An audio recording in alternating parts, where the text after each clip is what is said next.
Hey. So, this is one of the old topics I used to cover before I got into the ED channels and the true crime and uh, what was it, the cave disasters, the cave shit, and some other various things. I was very political, right?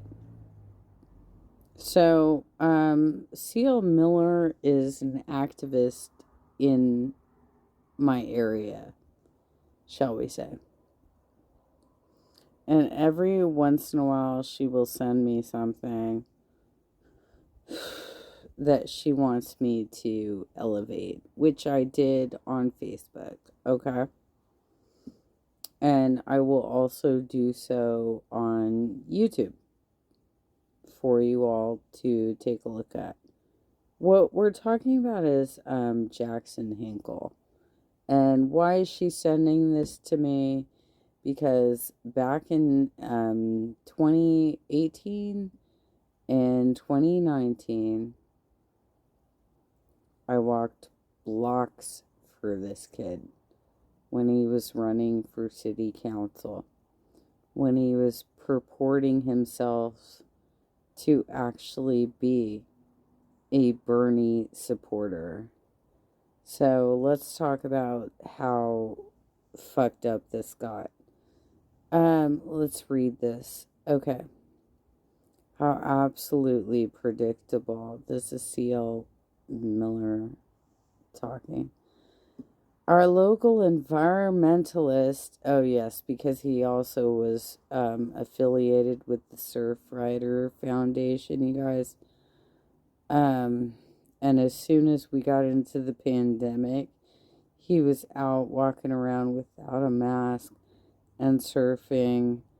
And like within a month, before we knew what the fuck was going on,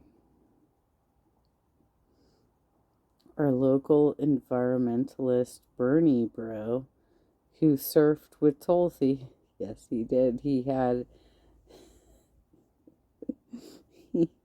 a fucking publicity thing with Tulsi Gabbard in front of the um, San Onofre power plant, which was decommissioned, and they still had nuclear waste in tanks on the beach, and they were debating like what to do with it, right? Okay. Who then switched to admiring Putin, and Bashar Assad is a lead propagandist for the pro Palestine movement. So I want to be very careful in reading that back to you all because I think we need to be super careful about who is trying to attach themselves to this movement, because there's merit in it, right? The Palestinians do need relief, they do need their land, they do need aid, and so on and so forth. But when you have dumbass fucking people like Jackson Hinkle and all of the people he's associated with connecting themselves to that side of the movement, it kind of kills the movement. And I kind of feel like that's their intention, right? That's the point. Is they want to actually kill these movements by being such dicks, such assholes that nobody else wants to fucking get involved anymore, right?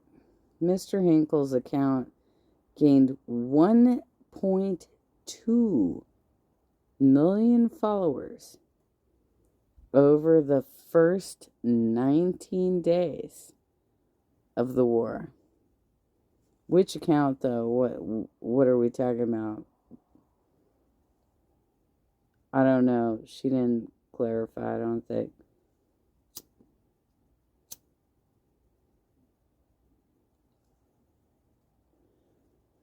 I think she operates mostly in Facebook, so might have been over there, but I don't know. I have no idea if this is YouTube or Facebook or TikTok or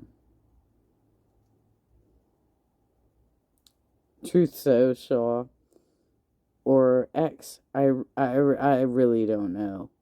Like, when you say his account, I don't know what that means, right?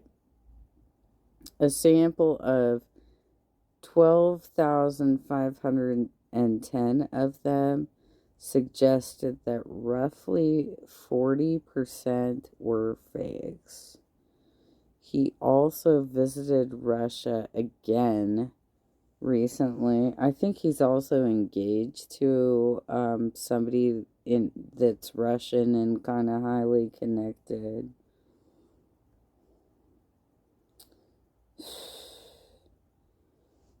To attend a conference organized by Konstantin Malayev.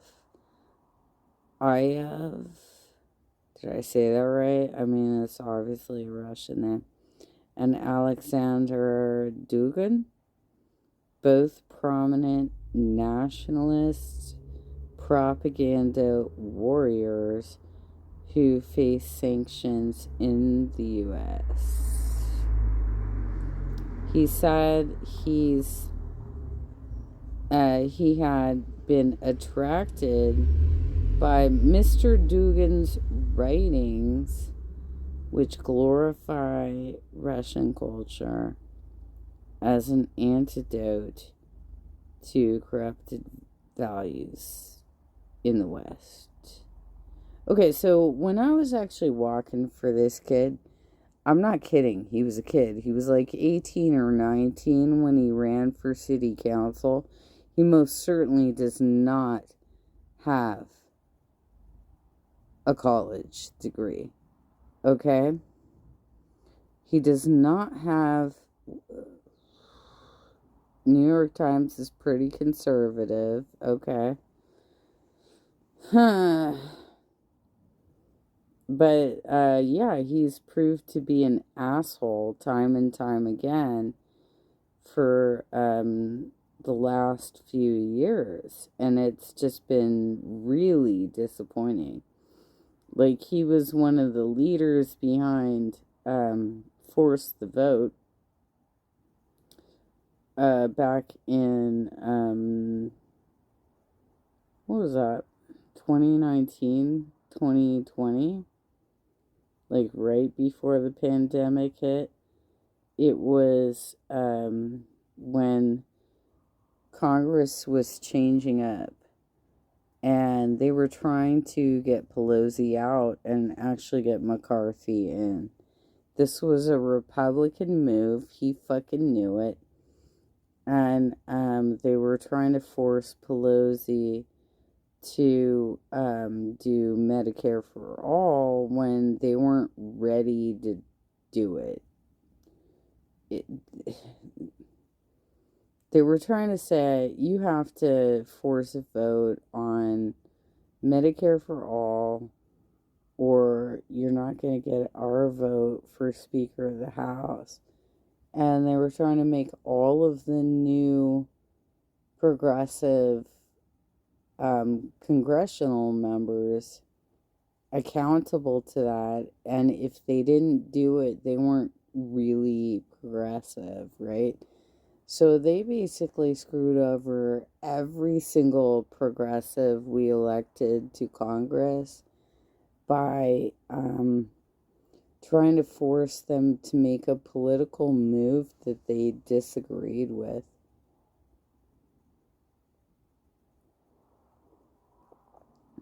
And look, I know these people personally. That's why I have weird trolls that come after me. I know these people personally, and they are are some of the most dumb fuck idiots I've ever met in my life. But they're absolutely taking money from somebody. Whether it's Russia, whether it's RT, whoever it is, they're taking money from somebody. And I'll drop you the link to the article. But I'm not going to go deeper than this because I'm so sick of their bullshit. They're so gross that I really don't want to get dragged into this world again.